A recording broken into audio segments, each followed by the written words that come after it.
자, 출발하겠습니다. 우리는 일반적으로 마음속의 상태를 겉으로 분명하게 드러내거나 나타낼 때 표현이라고 하는 말을 사용한다. 그러나 표현이라고 하는 말이 단지 자신의 심리적인 상태를 드러내는 데에만 쓰이는 것은 아니다.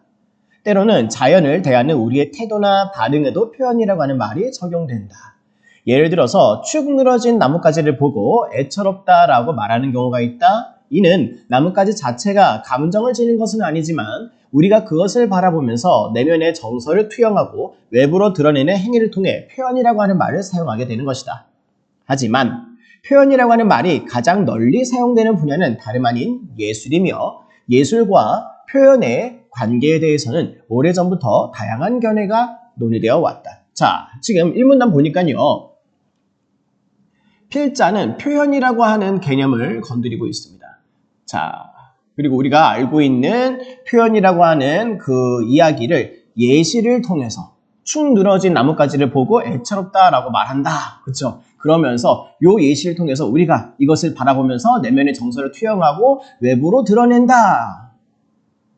근데 이와 같은 표현이 가장 널리 쓰이는 게 예술이라고 하면서 사실은 이 필자가 얘기하고 싶은 핵심은 이거예요. 예술과 표현의 관계. 이 부분이죠. 그래서 이제 두 번째 문단부터는 예술과 표현의 관계를 다루고 있는 여러 학자들의 이론을 이제 소개하고 있습니다. 자, 첫 번째입니다. 자, 첫 번째 견해는요. 표현을 무엇이라고 얘기하느냐? 예술가가 창작하는 예술가가 창작하는 과정 속에서 행하고 있는 내적 활동으로 보는 견해. 자, 내적 활동. 그러니까 내부의 활동이라 보는 것 같아요. 자, 좀 더 자세한 설명 봅시다. 이 입장에서 표현은 예술가의 마음속에서 일어나는 정신적인 과정, 즉 내적인 작용으로 이해된다. 이러한 입장을 대표하는 사상가 크로체 그리고 콜링우드. 자, 먼저 크로체의 얘기 한번 봅시다. 크로체는 예술의 본질을 직관과 동일시했다. 직관. 자, 그러면 좀 더 설명이 필요하네요. 그의 관점에서 직관되기 이전의 것은 단순히 혼란스럽고 수동적인 인상에 불과합니다. 그러나 여기에 우리의 정신이 개입하면 직관 이전의 것과 이제 대조적으로 서술하고 있는데 여기서부터는 정신이 개입한다고 했으니까 이때 정신은 아마 직관일까요? 자, 그것은 명료하게 구조화된 이미지로 객관화되며 이때의 정신활동이 바로 직관이고 동시에 표현이다. 그쵸? 이때의 정신활동은 바로 직관, 동시에 표현이다. 따라서 그는 예술가가 직관을 통해서 내적인 이미지를 자발적으로 형성하는 활동으로 이해했다. 그런데 인간의 일상적인 경험 또한 알고 보면은 이러한 내적인 이미지가 자발적으로 생성됨에 따라서 이루어지는 것이다. 그렇죠? 우리가 평상시에 살아갈 때 여러 가지 많은 경험들을 하는데 그 와중에 이러한 작동의 메커니즘이 분명히 있다 이 말이에요. 우리 일상에도 내적인 이미지가 자발적으로 생성된다. 우리가 살아가면서 직관이 작동하는 순간이 있다 그 말이죠. 그래서 두 번째 학자가 콜링우드는요. 이 사실에 비추어서 우리의 일상적인 경험과 예술 사이에는 본질적으로 차이가 없다. 메커니즘이 비슷하니까요. 기존의 미학이나 예술학이 일상과 예술 사이의 연속성을 간과하고 예술을 일상의 정신적인 삶과 유리, 분리시켜버려서 마치 특수한 기능을 하고 있거나 귀족적인 취향의 산물로만 취급해온 것을 강하게 비판했다. 그렇죠? 뭔가 특별한 것들로 바라보는 것을 굉장히 거부감 있게 바라봤겠죠. 물론 예술가는 일반인이 쉽게 도달할 수 없는 풍부하고 복잡한 직관 능력을 지니고 있지만 유달리 뭔가 표현을 특별하게 독특하게 하는 친구들이 있겠죠. 하지만 표현이 만들어지는 방식 자체에서는 이 방식 자체는 본질적으로 동일하다라는 것이 그의 입장이었습니다. 자, 이어서요. 자, 지금 첫 번째 이야기에 계속 이제 맥락이 이어지고 있는 겁니다. 이처럼 크로체와 콜링우드는 표현을 인간 내부의 과정으로 이해했다. 역시나 계속 내부의 과정이다라고 하는 말이 또 나오네요. 따라서 예술은 예술가가 직관을 얻는 순간 그의 내면에만 존재한다고 여겼다. 자, 우리가 선지 분석을 할 때 뭐뭐만이라고 하는 말이 나오면 하고 눈여겨보게 되죠. 이 말도 잘 보셔야 돼요. 예술가가, 창작자가 직관을 얻어서 표현하는 것이 자기 마음속에 내면에 일어날 거 아니에요. 근데 예술은 그 내면까지만이래요. 그 내면에만 존재해. 내면에만. 특히 크로체는요, 그림, 조각, 음악 같은 눈에 보이는 물리적인 매체로 제작된 그 외부의 작품은 표현 그 자체로 보지 않는데요. 왜? 내면에만 존재한다고 했는데 얘는 내면에 있는 게 아니고 바깥으로 튀어나온 거니까. 그죠? 예, 우리가 생각하는 일반적인 어떤 예술에 대한 그 상식이랑 좀 많이 다른 것 같기는 해요. 겉으로 드러난 이 물질 작품은 표현 그 자체로 보지 않는다. 내부의 과정이다라고 하는 말이 얼마만큼 강력하게 이제 강조되고 있는지 느껴지시죠? 그것은 단지 예술가의 내적 직관을 기억하고 타인에게 전달하기 위해서 외적으로 구현된 수단이다. 야, 그냥 수단이야. 핵심 표현 그 자체는 그 내면에 있지, 그 말이죠.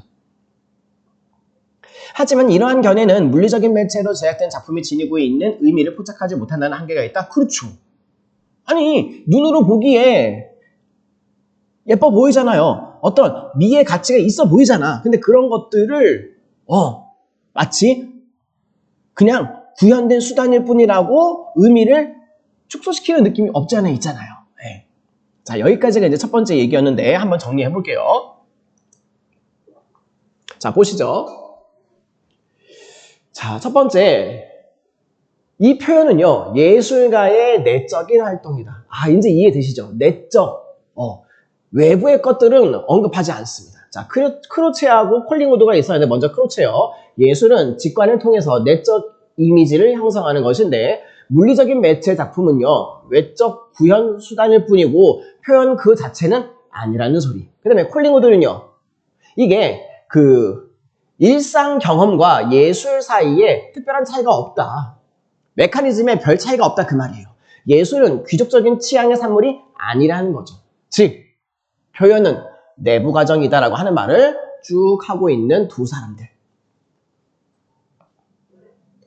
자, 내려갑시다. 두 번째입니다. 두 번째. 표현을 예술가가 작품을 통해서 자신의 감정을 감상자에게 전달하는 행위로 보는 견해가 있다. 자, 예술가가 이번에는 누가 등장했어요? 감상자가 등장했네요. 그리고 뭐를 전달해요? 감정을 전달한대요. 이 관점은 예술의 본질을 소통에 두며, 그쵸? 감상자에게 예술가가 무언가 소통하려고 하는 어떤 액션을 취하고 있잖아요. 자, 대표적인 인물이요, 톨스토이요. 자, 톨스토이 뭐라고 얘기하는지 봅시다. 톨스토이는 예술가가 과거에 경험했던 그 감정을 다시 불러일으켜서 선, 색, 소리, 움직임, 언어와 같은 매체를 통해서 전달을 해서 다른 이들로 하여금 동일한 감정을 느끼게 하는 것이 예술이라고 했다. 매체를 통해서 동일한 감정을 느끼게 하는 것. 자, 근데 여러분도 느끼셨어요? 동일한 감정을 느낀다라고 하는 게 정말 가능할까요? 네. 자, 이 입장에서 볼 때 예술은 예술가와 관객이 감정을 공유하는 과정인데 예술가는 자신의 감정을 섬세하고 주도 면밀하게 표현을 해야 하고요. 관객을 이를 받아들여서 동일한 심리적 경험을 해야 한다. 그러나 이 견해에는 두 가지 의문이 든다. 첫 번째, 예술가가 마음속으로 느낀 그 감정과 관객에게 환기된 그 감정이 실제로 일치하는지 확인할 길이 없다. 그쵸? 비슷한 감정일 수는 있어요. 근데 그 감정의 강도가 똑같은지 어떻게 알아요? 알 수 없죠. 두 번째요. 두 번째 의문점. 관객은 예술가와 동일한 똑같은 감정을 느끼지 않더라도 작품을 깊이 있게 감상할 수 있죠. 왜 똑같은 것만 느껴야지만 작품 감상에 성공했다라고 이렇게 볼 수는 없는 거잖아요. 이처럼 예술의 본질을 동일한 감정의 전달로 한정하는 것은 예술에 대한 관객의 주체적이고 다양한 감상 가능성을 간과하는 결과를 낳는다. 여기까지가 두 번째. 자, 또 한번 정리합시다. 보시죠. 자, 두 번째는 표현을 뭐라고 보았느냐? 예술가가 감상자를 향해서 자신이 느낀 그 감정을 전달하는 것. 소통의 관계죠. 그래서 대표적인 사람이 톨스토이인데 매체를 통해서 전달합니다. 뭐를? 동일한 감정을 느낄 수 있도록. 역시나 한계점이요. 첫 번째 의문, 예술가와 감상자의 감정이 어떻게 일치했는지 확인할 길이 없어요. 그 다음에 두 번째 의문은요, 동일한 감정을 전달하는 것만이 표현이다 라고, 예술이다 라고 하는 것이 너무 한정적이잖아요. 다른 감정을 느끼는 것도 감상자의 몫일 수도 있는데, 그죠? 이 부분 이렇게 이제 세 번째 이야기로 넘어갑시다. 자, 셋째로, 자, 별거 아니기는 한데요. 여러분 혹시 눈치챘을까요? 지금 첫 번째, 두 번째, 세 번째 굵직굵직한 견해의 어떤 그 소개를 할 때 첫째로, 그죠? 여기 이 부분 첫째로, 그 다음에 또 여기는 둘째로, 그 다음에 여기 이제 셋째로 이렇게 그 견해가 달라지는 지점을 소개할 때마다 그 표지 언어가 비슷합니다. 똑같습니다. 무슨 얘기가 하고 싶은가 하면요. 우리 둘째로 할 때 예술가가 감상자에게 전달한다고 할 때 그 사이에 의문의 첫 번째, 의문의 두 번째 있잖아요. 그러면은 자칫 잘못하면은 의문점의 첫 번째, 의문점의 두 번째, 의문점의 세 번째 이렇게 읽을까 봐요. 근데 여기는 첫째로가 아니고 첫째 콤마, 둘째 콤마. 근데 바뀌잖아요. 셋째 콤마가 아니고 셋째로 이렇게. 그러니까 다음으로 넘어갔다라는 거예요. 의문점의 세 번째 의문점이라는 게 아니라는 거죠. 자, 세 번째 견해요. 표현을 예술작품 자체의 내재적인 성질로 보는 견해가 있다. 자, 이제는 작품 그 자체. 아까요. 창작자, 예술가의 내적인 내부 과정이다. 예술가의 관점, 예술가가 느끼고 예술가가 이제 갖고 있는 그 내면, 그게 첫 번째라고 했고, 두 번째는 예술가와 감상자 사이의 어떤 소통의 관계, 그 다음에 세 번째는 작품 그 자체로 이렇게 넘어갔습니다. 작품 그 자체의 내재적인 성질.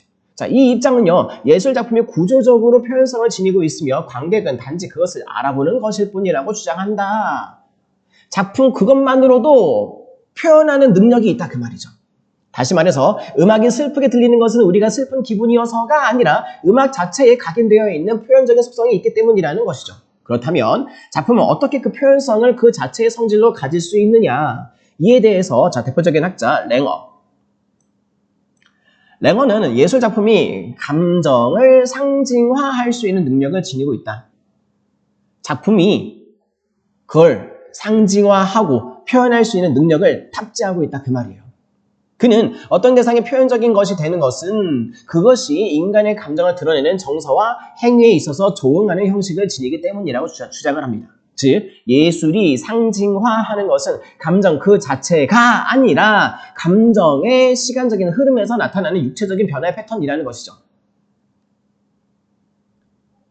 이게 무슨 말인가 싶긴 한데 그 다음에 이제 나와요. 자, 중요한 포인트는 이거예요. 감정의 시간적인 흐름에서 나타나는 육체적 변화의 패턴. 자, 예를 들어, 그렇죠? 예문을 이해를 해야 될 것 같아요. 기쁨이요. 기쁨 그 자체라고 하는 말을 우리가 어떻게 볼 거야? 애매하죠. 근데 이 기쁨은 가슴의 두근거림, 에너지의 상승으로, 슬픔은요 또 울컥하는 긴장 뒤에 점차 힘이 빠지면서 가라앉는 흐름. 그쵸?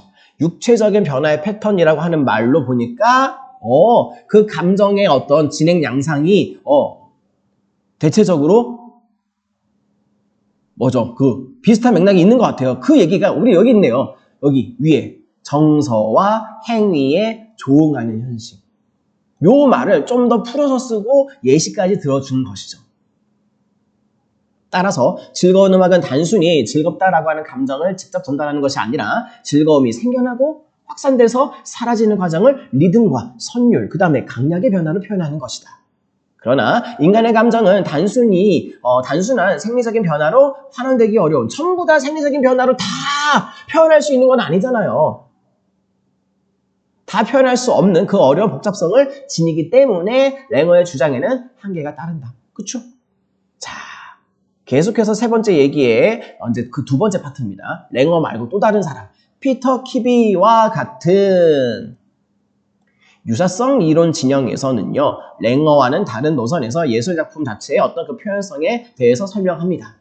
이들은 인간의 몸, 그 다음에 행동에서 표현적인 성질을 탐지하는 우리의 자연적인 경향성에 주목합니다. 우리 몸, 행동에 그 표현적인 성질이 있다. 자, 즉 사람의 얼굴 표정, 목소리, 걸음걸이, 몸짓 등은 감정을 드러내는 어떤 그 표현 수단이 된다 그 말이죠. 슬픈 표정이나 축 처진 자세, 울먹이는 목소리를 보거나 들으면 우리는 곧장 그 사람이 슬프다는 사실을 알 수 있다. 전부 다 사람의 몸과 행동, 표정이죠.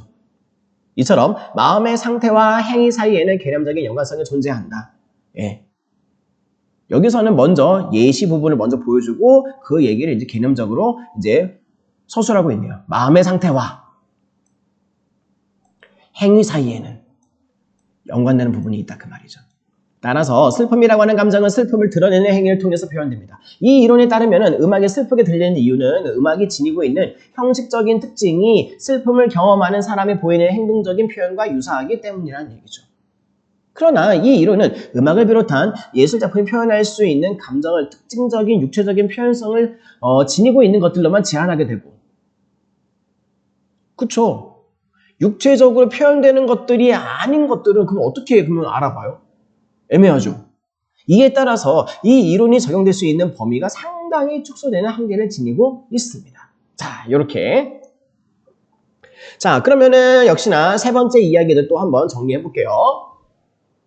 예술 작품 그 자체, 작품 그 자체가 가지고 있는 성질이 있다 이 얘기예요. 첫 번째, 랭어요. 예술 작품은 감정을 상징화하는 능력이 있다고 봅니다. 감정 그 자체가 아니라 시간의 흐름 속에서 육체 변화 패턴을 보는 거죠.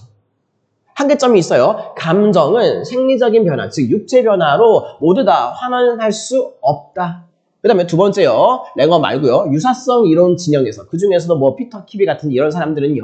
몸의 행동에서 표현의 성질을 탐지합니다. 마음의 상태와 행위 요 둘 사이에는 어떤 개념적인 연관성이 있다 그 말이죠. 역시나 한계점이 있어요. 육체적인 표현이 되는 부분들, 그것들로만 한정된다라는 거. 그죠? 네. 자, 지문 자체는 어렵지는 않았습니다. 이제 문제 한번 같이 보실게요. 자, 문제 1번입니다. 자, 가장 적절한 거. 자, 전개 방식 묻고 있네요. 자, 보기 1번. 예술과 표현의 관계에 대해서 각각의 견해와 그 견해의 한계를 제시하고 있다. 이게 맞는 것 같은데요? 그죠? 네, 정답은 1번. 예술과 표현 사이의 관계, 그리고 여러 견해들, 그 다음에 그 견해들의 한계 제시까지 다 했죠? 네. 자, 2, 3, 4, 5는 다 거리가 멀어요. 그래도 한번 읽어나 봅시다. 보기 2번. 예술가가 자신의 감정을 표현하는 방식에 대한 견해를 역사적으로 살펴보고 있다. 2번보다는 1번이 훨씬 더 가장 가까운 것 같아요. 그 다음에 3번. 예술의 아름다움에 대한 전통적인 관점과 현대적인 관점 비교. 이를 절충? 절충 아니죠. 선제 4번. 예술가와 관객 사이의 관계에 대한 여러 견해. 예술가와 관객의 관계가 아니죠. 선지 5번. 특정 예술 작품을 예로 들어서 예술 작품 창작에 있어서 예술가의 능력이 차지하는 비중? 네, 당연히 아니죠. 자, 2번 넘어갑시다. 가의 이유. 가가 뭘까요? 여기다. 이 부분. 콜링우드의 생각이네요. 우리의 일상적인 경험과 예술 간에는 본질적인 차이가 있는 것이 아니다. 자, 2번 문제 내려서 그 이유를 가장 적절한 거 찾는 건데. 자, 봅시다. 보기 1번부터. 예술은 일상의 정신적인 삶과 유리된 특수한 기능의 산물이기 때문에 저렇게 얘기했나요?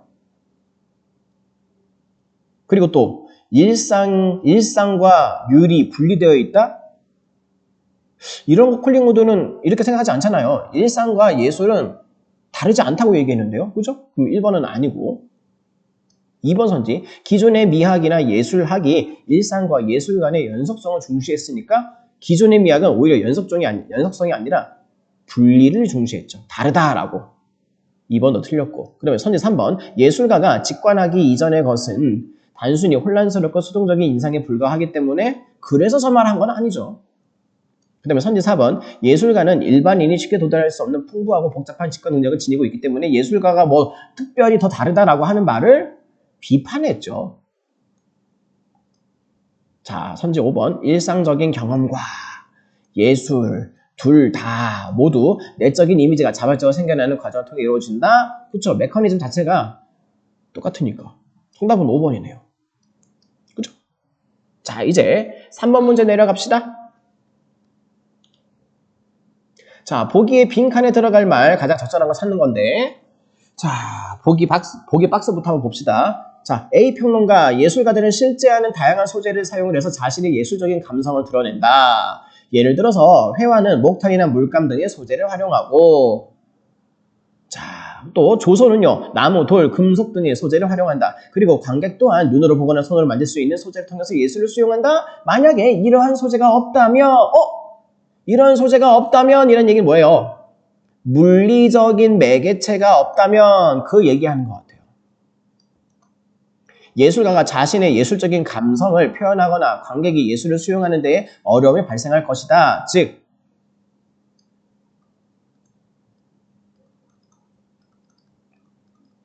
물리적 소재가 필요하지 않겠는가? 라고 하는 말이 A 평론가의 생각인 것 같아요. 그래서 A 평론가의 관점에서 기억을 평가한다고 할 때, 자, 그럼 올라가서 기억 봅시다. 기억이요. 여기 있다. 첫째 견에 나오는 이 기억, 표현을 예술가가 창작 과정 속에서 행하는 내적인 활동, 예술가의 내면의 활동, 이게 지금 기억인데요.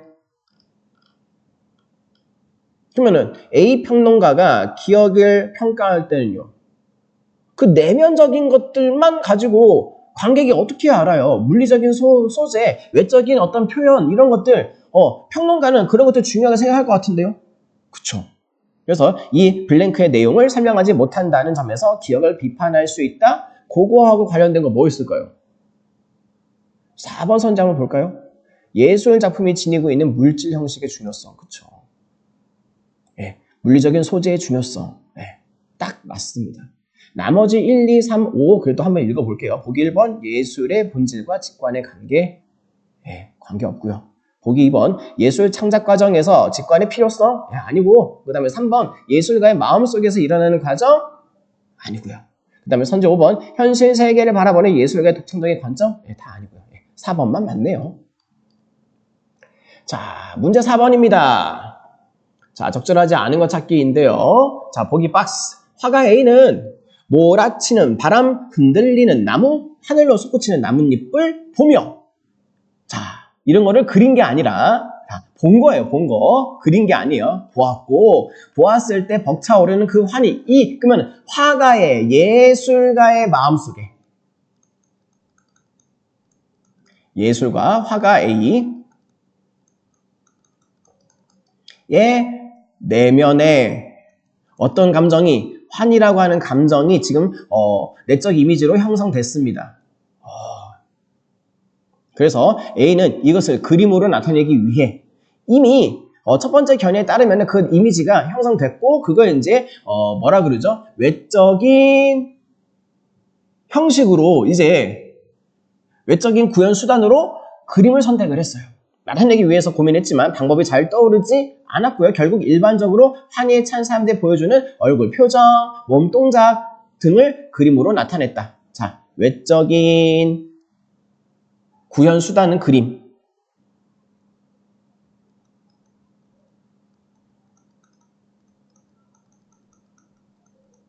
대신에 이 그림을 그리기 위해서 뭘 활용했어요? 자, 사람들의 얼굴 표정, 몸 동작, 이런 것들. 그러면은 우리 왜 앞에서 얘기했었던 그 예술 그 자체, 어떤 그 표현, 몸 동작, 그것들을 좀 반영을 하는 것 같아요. 네. 그 다음에 두 번째, 작곡가 B요. 가난과 질병 그리고 가정의 파탄이라고 하는 얼룩진 불행의 한가운데서 고통을 받고 있었다. 이 사람의 마음속에는 고통이 있네요. 자, 자신이 느끼는 지속적인 슬픈 감정을, 자, 작곡가 B가 느끼고 있는 마음속의 생각은 슬픔이에요. 그런데 그것을 어떻게 표현했다? 느린 박자로. 자, 그 감정을 느린 박자로, 천천히 진행되는 음악 형식으로 표현. 이거 비슷한 거 뭐 있었는데? 뭘까요, 저거? 역시나 작품 자체의 어떤 그 표현하는 어떤 그 성질, 능력, 그거 얘기할 때 요 부분이요. 감정의 시간적인 흐름에서 나타나는 육체적인 변화의 패턴. 그래서 여기 뭐였죠? 이 부분이요. 특히나 음악 같은 경우에 즐거운 음악 같은 경우에 즐거움이 생겨나고 확산돼서 사라지는 과정. 슬픔일 때는요. 슬픔과 관련된 어떤 그 과정을 리듬과 선율과 강약으로 표현했겠죠. 그 얘기. 다시 돌아옵시다. 그렇게 이제 표현한 거예요. 음악적인 형식으로. 공연장에서 이 곡을 들은 감상자 C는 슬픔과 고통을 알아보았다. 오! 감상자 C가 알아보았네요. 만약에 같은 강도로 동일한 감정을 느꼈다고 하면 톨스토이 입장에 부합하겠죠. 자, 이렇게 화가 A와 작곡가 B에 대한 얘기가 보기 박스에 주어져 있는데, 자, 적절하지 않은 것 찾기입니다. 자, 보시죠. 자, 보기 1번입니다. 화가 A가 자신이 내적 이미지로 형성한 환희를 적절한 선과 색채를 찾아서 그림으로 나타냈을 때 크로체는 이를 표현이 아니라 전달을 목적으로 한 외적 구현으로 보였고, 그렇죠? 이때 그림은 외적인 구현이다. 누구 입장에서 봤을 때는? 크로체 입장에서 봤을 때는요. 왜? 크로체는 내면의 이미지를 형성했다. 여기까지면 충분해. 그림은요. 외적 구현 수단이죠. 1번 설명 무리 없습니다. 맞는 설명. 자, 선지 2번입니다. 콜링우드요. 콜링우드는 화가 A가 몰아치는 바람, 흔들리는 나무, 하늘을 솟구치는 나뭇잎 등을 보면서 형성한 내적 이미지를 얼굴, 표정, 몸동작 등을 그린 그림으로 나타낸 것을 예술이라 보겠다고? 예술은 마음속에 내적 이미지가 형성되는 여기까지. 그쵸? 네. 그림으로 나타낸 것, 이 물리적인 장치까지 예술이라고 보지는 않죠. 내적 과정까지 주목했던 게 콜링우드와 크로체였기 때문에. 그러면 2번이 설명이 틀렸네요. 정답은 찾았어요. 2번이 정답이고요. 그 다음에 선지 3번. 작곡가 B가 만든 곡을 들은 감상자 C가 슬픔과 고통을 알아본 것에 대해서 톨스토이는 작곡가 B가 예술가의 역할을 잘 수행했다고 보였군. 왜? 톨스토이는 감정을 동일하게 느끼면 성공했다 보니까요. 슬픔을 알아봤잖아요. 맞죠? 선지 4번. 감상자 C가 작곡가 B가 만든 곡에서 슬픔과 고통을 알아본 것에 대해서 랭어는 곡의 형식이, 자, 랭어 입장에서 보는 거예요. 곡의 형식이 슬픔과 고통으로 인한 육체적인 변화의 패턴, 그쵸? 육체적 변화의 패턴과 구조적으로 유사하기 때문이다. 맞죠? 선지 5번. 유사성 이론의 관점에서 볼 때, 그러면은 피터 키비 얘기. 자, 화가 A가 그린 그림에서 사람들이 환희를 알아본다면 이는 그림에 나타난 사람들의 얼굴 표정, 그쵸? 몸의 행동, 표정 이런 것들, 몸 동작 이런 것들이 환희에 찬 사람들이 보여주는 행동적인 표현과 유사하기 때문이다. 예, 맞습니다. 그래서 우리 아까 봤었던 선지 2번, 예, 요게 설명이 틀렸습니다. 예, 정답 확인했고요. 자, 5번 문제는 어휘 문제네요. 자, 적합하지 않은 것 찾기인데요. 자, 쭉 올라가서 하나씩 한번 봅시다. 밑줄 친 A,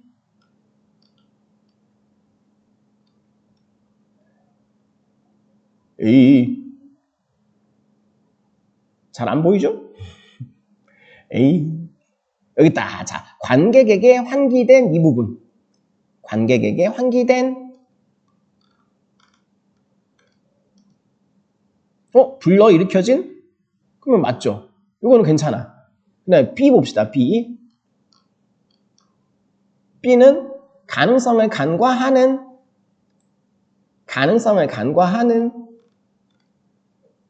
놓치는? 그것도 괜찮죠. 그러면 C 봅시다. C. 음악 자체에 각인된,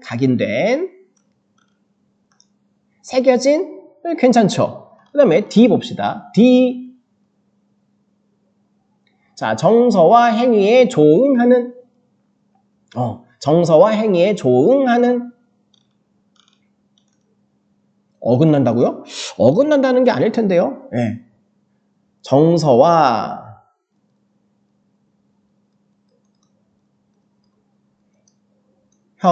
행위에 조응한다.